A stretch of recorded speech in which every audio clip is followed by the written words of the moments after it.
My mom and I had a difficult relationship from the very beginning. I remember being a little girl and feeling like we just didn't understand each other. As I got older, things only got worse. We fought about everything, from my grades to my choice of friends. One evening, as I was trying to finish up my homework, my mom burst into my room. "What's this?" she said, holding up a math worksheet with a big red F at the top. "I'm having a hard time with that class," I said, trying to keep my voice even. "I don't care if you're having a hard time," she replied. "You need to get your grades up if you want to go to a good college." I knew she was right, but it was hard to hear her say it. It felt like everything I did was wrong in her eyes. As the years went on, our arguments only got more intense. We fought about everything from curfew to clothing choices. It felt like we were constantly at odds, and I started to dread coming home after school. Looking back, I can see that we were both at fault. My mom had her own struggles and insecurities, and I was a stubborn teenager who thought I knew everything. But at the time, it felt like there was no end in sight to our constant bickering. "I just don't get you sometimes," my mom said one night as we sat at the kitchen table picking at our dinner. "I don't get you either," I replied. "It's like we're speaking two different languages," my mom said, shaking her head. I didn't know how to respond. All I knew was that I was tired of fighting and tired of feeling like I could never do anything right in her eyes. The day started off like any other. I woke up, got dressed, and headed off to school. But when I got home that afternoon, everything had changed. I walked into my room expecting to see my familiar surroundings, but it was empty. Plus, all of my possessions were gone. My bed, my dresser, even my posters were missing. "What the hell?" I muttered to myself, looking around in disbelief. I heard my mom's car pull up outside, and they went to confront her. "What did you do?" I demanded as she walked in the door. "What do you mean?" "Oh, that," my mom said dismissively. "I sold all of your stuff to buy myself a car." I was stunned. How could she do something so fish? Plus, all of my things, everything that I had worked hard for, was gone. I felt like I had been betrayed in the worst way possible. "You can't just sell my stuff without asking me," I yelled. "I needed it for a car, and I didn't have the money," my mom replied, as if it was a reasonable explanation. "I can't believe you would do this to me," I said, my voice shaking with anger. "You'll get over it," my mom said with a shrug before walking away. I felt like I was living in a nightmare. It was bad enough that my mom and I couldn't get along, but now she had taken away the few things that made me feel like I had some control over my life. "Why are you doing this to me?" I asked my mom later that night as we sat in the living room. "I'm not doing anything to you," my mom replied, her voice cold. "You sold all of my stuff," I said, my voice rising. "I did what I had to do," my mom said, standing up. "If you can't handle it, then that's your problem." I watched her walk away, feeling more alone and betrayed than ever before. I had to get out, even if it was just for a little while. I grabbed my backpack and stuffed a change of clothes inside before slipping out the front door. I didn't know where I was going. I just knew I had to get away from my mom and the constant fighting. As I walked down the street, I felt a sense of freedom I hadn't felt in a long time. And for once, I didn't have to worry about what my mom thought or said. I was in control of my own life. But as the sun began to set and the night air grew chilly, I realized I had nowhere to go. I didn't have any money or a place to stay. I felt hopeless and alone. I ended up sleeping on a park bench that night, my backpack as a makeshift pillow. It was uncomfortable and cold, but I was too tired to care. The next day, I started to feel the weight of my situation. I was a teenager with nowhere to go and no money to survive. It was a scary feeling. I wandered around for hours, not knowing what to do or where to go.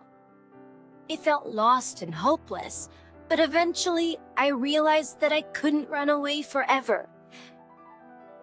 I had to go back home and face my mom, no matter how much it scared me. When I walked back into the house, my mom was waiting for me.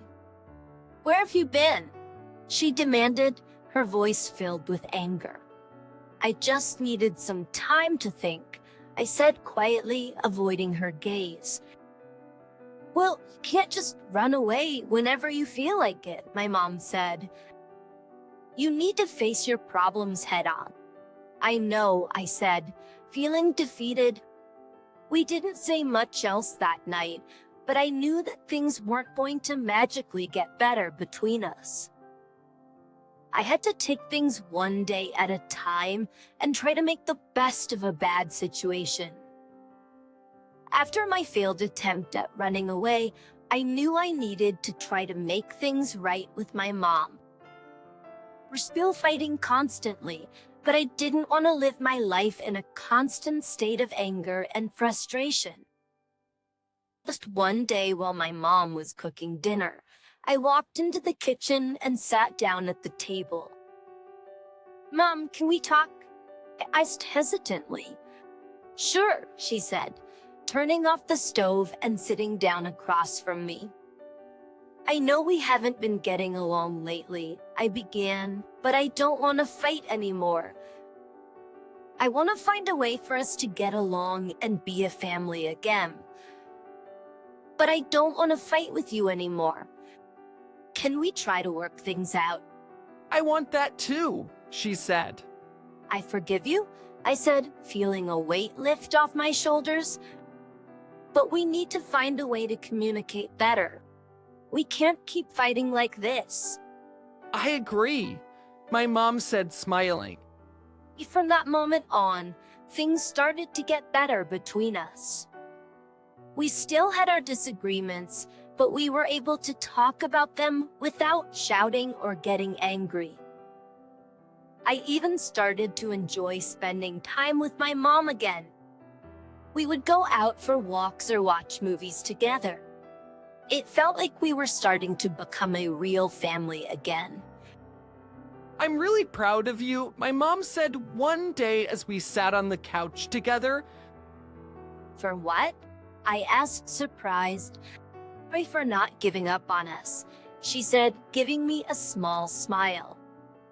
"I won't," I said, feeling a sense of hope for the first time in a long time. A success. It wasn't easy, but we were starting to rebuild our relationship, one step at a time. To dilection is conscriptive dispartnet state leaves every efforts to reconcile. There was still a lingering tension between my mom and me.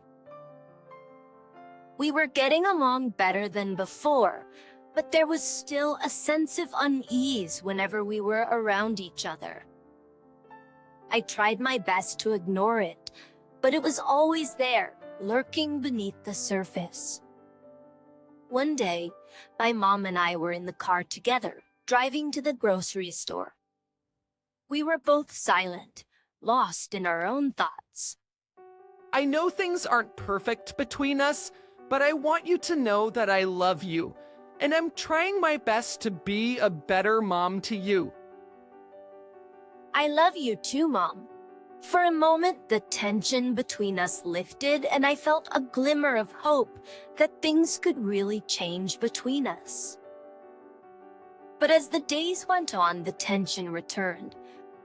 We would get into small arguments over trivial things, and it felt like we were back to square one. I didn't know what to do. I wanted things to be better between us, but I didn't know how to make that happen. One day, my mom and I were in the kitchen, cleaning up after dinner. I could tell she was upset about something. "What's wrong, Mom?" I asked, trying to sound concerned. "It's nothing," she said, turning away from me. "Come on, you can tell me," I said, putting a hand on her shoulder. "I feel like we're still not as close as we used to be," she admitted. "Saying I want to have a better relationship with you, but I don't know how to make that happen." I felt the same way, I said, feeling a sense of relief that she had brought it up. "Maybe we should try going to family therapy," my mom suggested. "We could talk to someone who can help us work through our issues." I nodded, feeling a sense of hope once again. Maybe this was the solution we had been looking for. As we made plans to attend therapy together, I felt a sense of anticipation. Maybe, just maybe, we could finally put the past behind us and move forward. Just when I thought things were finally starting to look up between my mom and me, I discovered something that shattered any progress we had made. I'd come home early from school one day and found my mom going through my room, rifling through my drawers and closet. "What are you doing?" I yelled, my heart racing with anger and betrayal. She said, "I just wanted to see if there was anything you needed help with organizing, but I knew that was a lie." She was searching for something, and I had a sinking feeling that I knew what it was. I stormed out of the room and went to confront her. "Why were you going through my things?"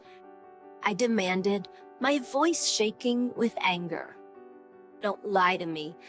I know you were looking for something, and I have a feeling it's something you have no right to take." My mom looked down at the floor, and I knew I was right. "What did you take?" I yelled. She admitted, "My car broke down, and I needed money to fix it." She admitted, "I took some of the money you had saved up." I couldn't believe it. After everything we had been through, she had betrayed me once again. I said, "I can't believe you," shaking my head in disgust. "I'll pay you back," desperation in her voice. I said, "I don't care about the money. I care about the fact that you would do this to me." Oh, for a moment, we just stood there in silence. "I'll give you some space," her voice filled with defeat. "But please, let's talk about this later. I can work through this." But I didn't want to talk about it. I just wanted to be alone. So I nodded and watched as she left the house. As the days went by, I felt a sense of numbness wash over me. I didn't know what to do or how to feel. But deep down, I knew that I couldn't let this go. And I had just the plan to do it. I couldn't let my mom's betrayal go unpunished. I had to make her understand just how much she had hurt me. And I had the perfect plan. I waited until my mom was out of the house, and then I went outside to her car. I took out my keys and dragged them across the side of the car, leaving deep scratches. It felt good to get some revenge. But as I looked at the damage I had caused, a sense of guilt washed over me. Was this really the right way to handle things? When my mom came back, she noticed the scratches on her car right away. "What happened?"